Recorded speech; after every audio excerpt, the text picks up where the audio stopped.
출애굽기 35장 30절부터 36장 1절의 말씀을 가지고 부사렐과 오홀리압이라는 제목으로 이 시간 하나님의 은혜를 나누고자 합니다. 오늘 말씀은 하나님께서 성막을 지으라고 말씀하신 후에 그 성막을 짓는 데 있어서 중추적인 역할을 감당했던 두 사람, 즉 부사렐과 오홀리압에 대해서 소개하고 있는 내용의 말씀이라 할 수 있습니다.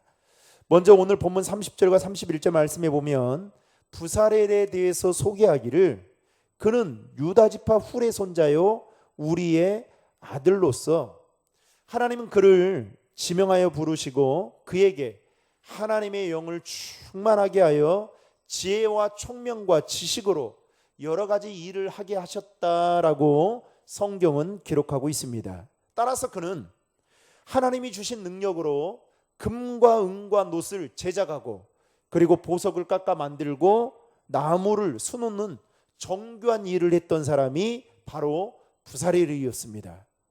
또 한 사람은 성막을 짓는데 중추적인 역할을 했던 또 한 사람은 오홀리압입니다. 본문 34절과 35절 말씀에 보면 그는 단지파 아히사막의 아들로 하나님은 그를 부르시고 그에게 조각하는 일과 그리고 세공하는 일과 심지어 실들을 정교하게 하여 천을 만들게 하는 일을 하게 하셨습니다. 그런데 여러분, 오늘 말씀을 통해서 우리가 주목해야 할 점은 이 부사렐과 오홀리압의 재능이, 그들의 재능이 뭐였습니까? 부사렐은 금과 놋을 제작하고 또 나무를 수놓는 정교한 일을 하고, 오홀리압은 조각하는 일, 세공하는 일, 그리고 실들을 정교하게 해서 천을 만드는 이 재능들이 누구에게로부터 나왔느냐라는 겁니다. 오늘 31장 3절에 보면 31장 3절에 보면 이렇게 말합니다. 여러분 화면을 보고 같이 읽겠습니다. 하나님의 영을 그에게 충만하게 하여 지혜와 총명과 지식과 여러 가지 재주로. 그리고 오늘 말씀인 31절에도 보면 하나님의 영을 그에게 충만하게 하여 지혜와 총명과 지식으로 여러 가지 일을 하게 하시되 라고 말하고 있습니다. 즉 부사렐과 오홀리압의 재능은 하나님의 영의 충만한 데서부터 나왔다라는 것을 성경은 기록하고 있습니다. 여러분, 이것은 곧 무엇을 말하는 걸까요? 부사렐과 오홀리압이 성막을 짓는 데 중추적인 역할을 했지만 그들이 다른 사람들보다 능력이 뛰어나고 또 총기가 있고 아니면 탁월한 은사를 가져서가 아니라 이들이 가진 은사는 전적으로 누구로부터 나왔다고요? 하나님께로부터 나온 것이다. 즉 하나님이 그들에게 주신 것이다 라는 것을 성경은 기록하고 있습니다. 따라서 그들은 하나님이 뜻인 성막을 짓는 일에 열심을 다할 수밖에 없었던 것이죠. 여러분, 은사와 관련되어져서 사도 바울은 고린도전서 말씀에서 성령께서 주시는 그 은사의 다양성을 설명을 합니다. 그러면서 하나님께서 각자에게 성령을 주신 그 까닭이 무엇이냐? 고린도전서 12장 7절에는 이렇게 이야기합니다. 같이 읽겠습니다. 각 사람에게 성령을 나타내심은 유익하게 하려 하심이라. 하나님이 저와 여러분들에게 은사를 주신 것은 한 달란트 받은 사람처럼 썩어 없어지게 하라고, 그냥 잘 간직하라고 기념품처럼 준 것이 아니라 어떻게요? 주의 몸된 교회를 세우는 일에 힘쓰라고, 공동체를 세워가는 일에 유익하게 사용하라고 하나님이 저와 여러분들에게 은사를 주신 줄로 믿으시기 바랍니다. 그런데 이 은사를 받은 사람들이 어느 날부턴가 교만하게 된 거예요. 그 은사가 마치 자신의 힘과 능력에서 나온 것이다라고 착각을 하면서 속된 말로 돗자리를 깔고 장사를 하기 시작합니다. 기도를 받으려면 돈 내라는 거예요. 그리고 어떻게 해요? 예언의 은사를 방언을 하면 반드시 예언도 받아야 된다라고 이야기를 하면서 마치 방언은 그 밑에 학급이나 받는 사람들의 은사처럼 취급해버리고, 예언하는 사람은 마치 아주 세상에 속된 말로 신기 있는 자처럼 그렇게 받드는 그런 세상이 돼버리고 말았습니다. 이상한 거죠. 다 각 사람에게 성령의 은사를 나타낸 것은 유익하게 하기 위해서 주셨는데, 문제는 뭐냐? 그것을 자기 이름을 높이고 또 자기의 이름을 드러내는 일에 사용하고 있다라는 겁니다. 게다가 고린도전서 10장 24절에 보면 은사를 자랑하는 성도들에게 뭐라고 말씀하고 있냐면, 누구든지 자기의 유익을 구하지 말고 남의 유익을 구하라, 이렇게 말하고 있어요. 사도 바울이 고린도 교회 성도들에게 말하고 있는 내용입니다.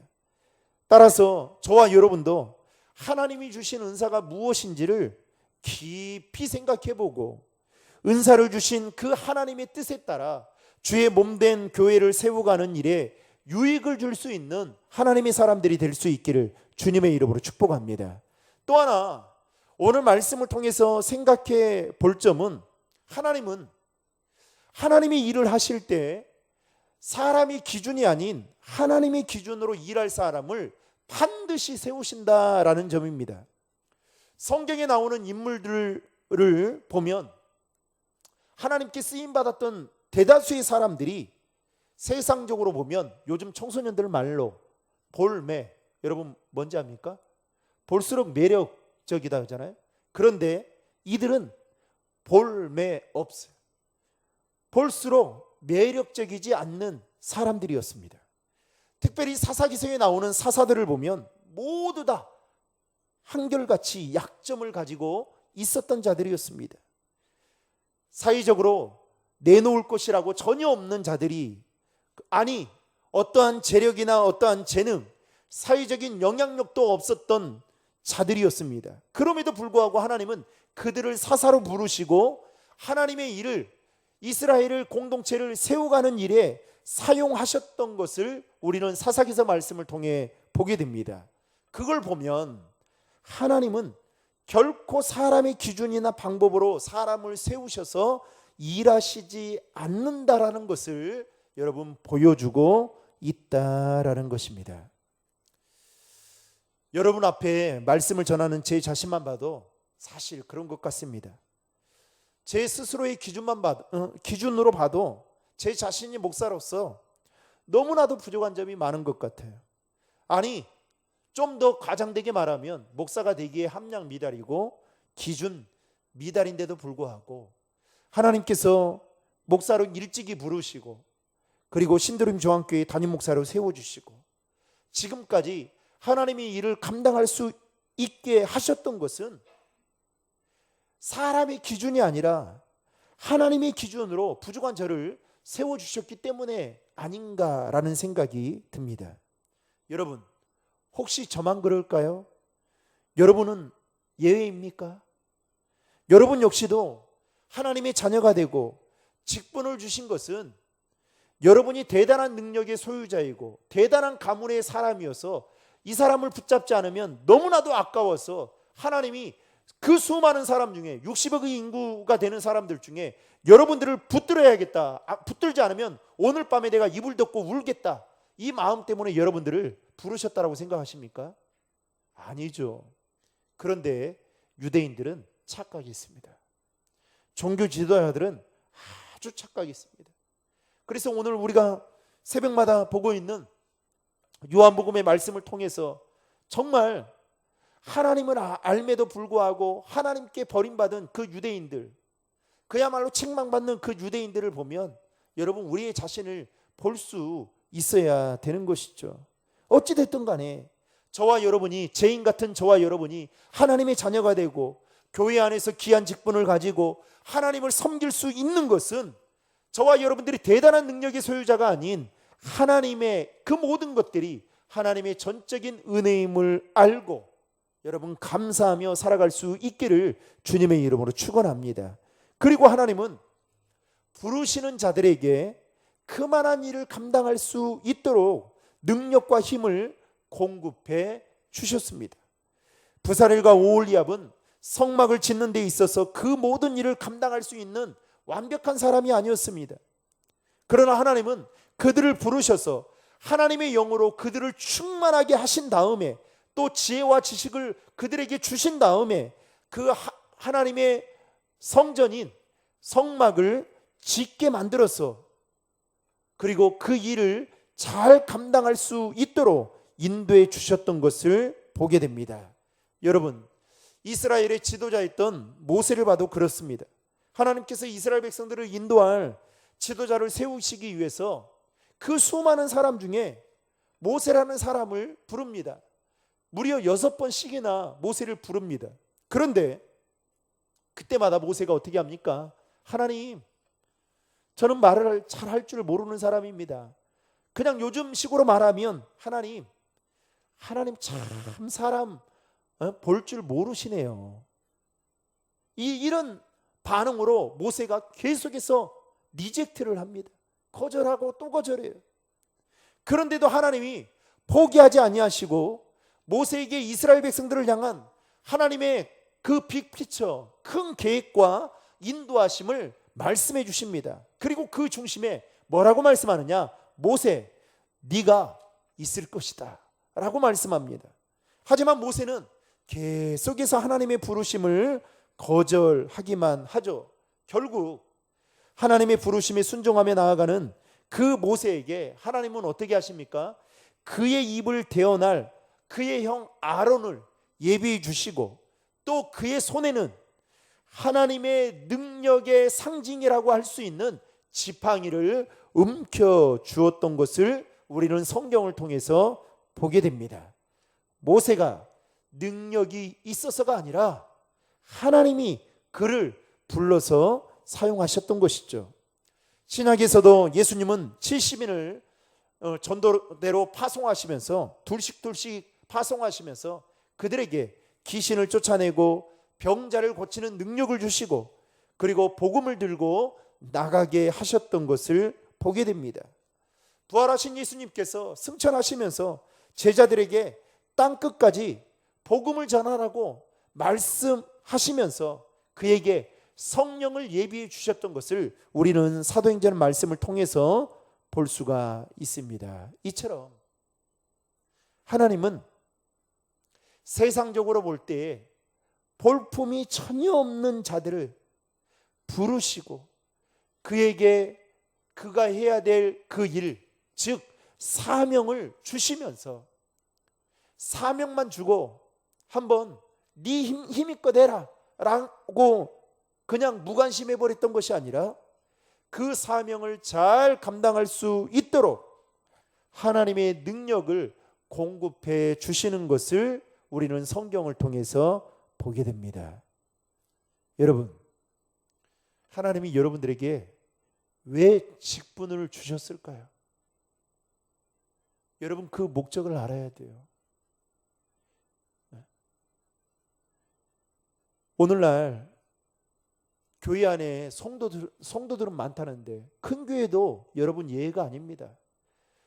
연말이 되면 이 일꾼들을 세워야 되는데 큰 교회든 작은 교회든 세울 일꾼이 없다고 해서 교회가 다 울상입니다. 일할 사람이 정해져 있다는 거예요. 그리고 그 한 사람이 몇 사람의 몫을 일을 하고 있습니다. 여러분, 왜 교회 안에 이런 일이 일어나게 되는 걸까요? 하나님이 본인을 부르시고 또 우리를 부르시고 우리에게 주신 사명의 그 목적을 제대로 알지 못하기 때문에 지금 교회 안에 그러한 일들이 일어나고 있는 것입니다. 참 불행한 일이죠.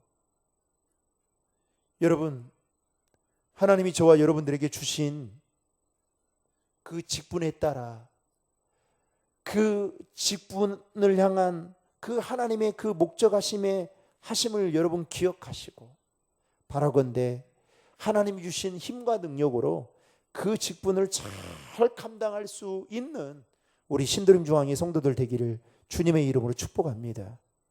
그래서 여러분, 예수를 믿는 순간부터 우리에게는, 또 직분을 받는 순간부터 우리에게는 거룩한 감투가 씌워지는 거예요.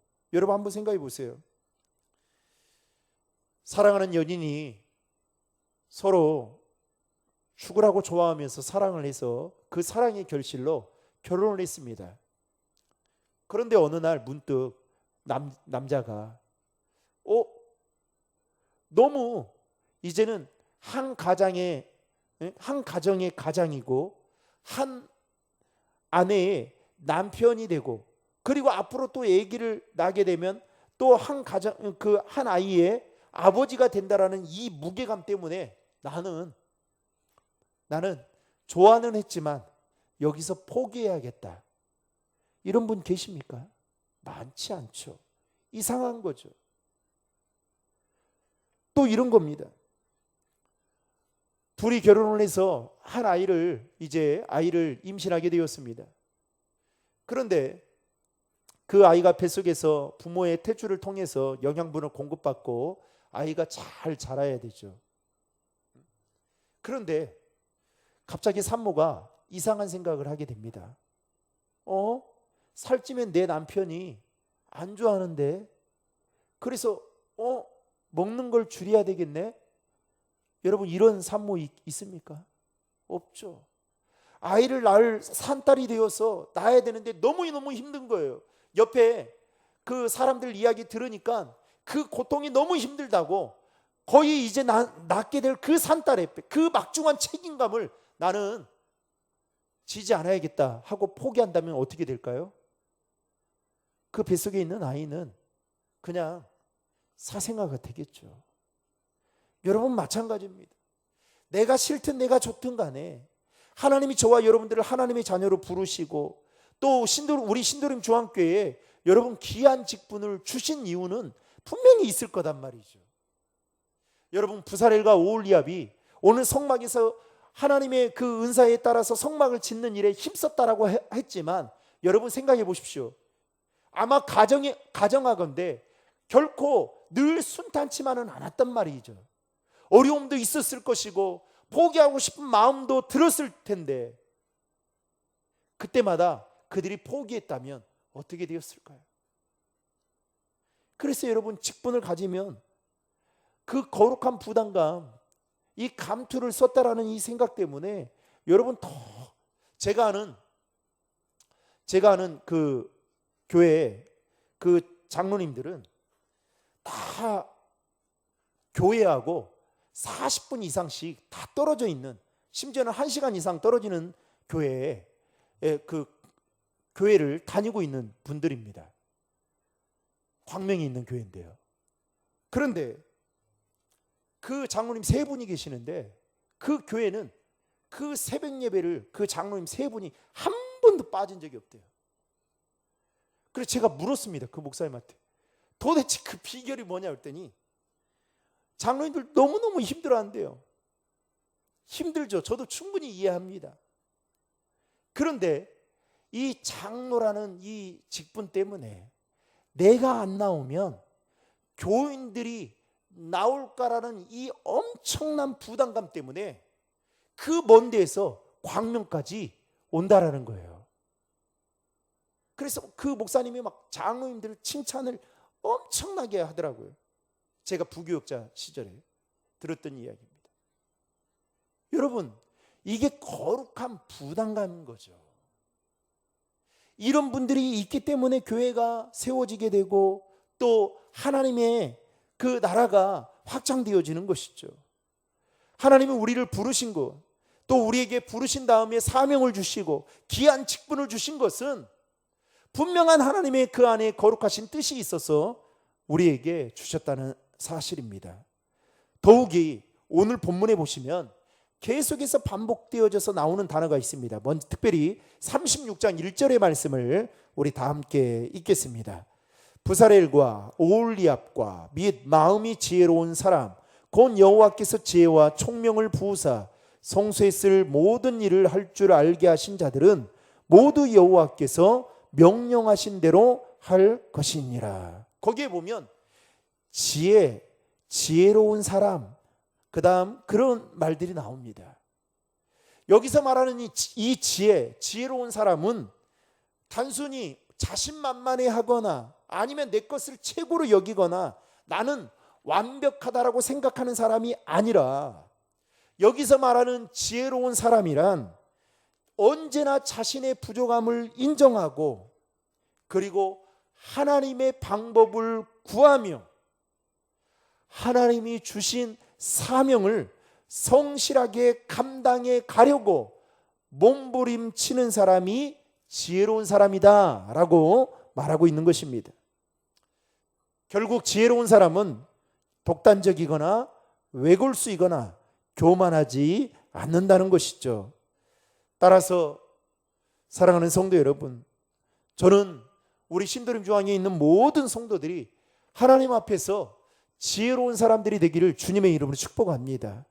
언제나 자신의 부족함을 인정할 줄 알고 그리고 하나님의 은혜 앞에서 철저하게 겸손할 뿐더러 하나님이 나를 불러주시고 부르심으로 끝나는 것이 아니라 거룩한 사명을 주시고 그 사명을 통해서 주님의 몸된 교회를 세워가기 위해서 나를 세우셨다라는 사실을 기억하며 오늘 하루도 또 저와 여러분들의 신앙생활 하는 데 있어서 오늘 본문에 나오는 부사렐과 오홀리압처럼 지혜로운 사람이 되어 하나님께 영광 돌리는 저와 여러분 될 수 있기를 주님의 이름으로 축복합니다. 더 나아가서 우리의 신앙생활이 하나님께서 공급해 주시는 힘으로 말미암아 맡겨진 일을 잘 감당해서 5달란트, 2달란트 받아서 그만큼의 달란트를 남겼던 자들에게 주님께서 잘하였도다 충성된 종아 라고 칭찬했던 것처럼 그 칭찬받는 저와 여러분 될 수 있기를 주님의 이름으로 축원합니다. 기도하겠습니다.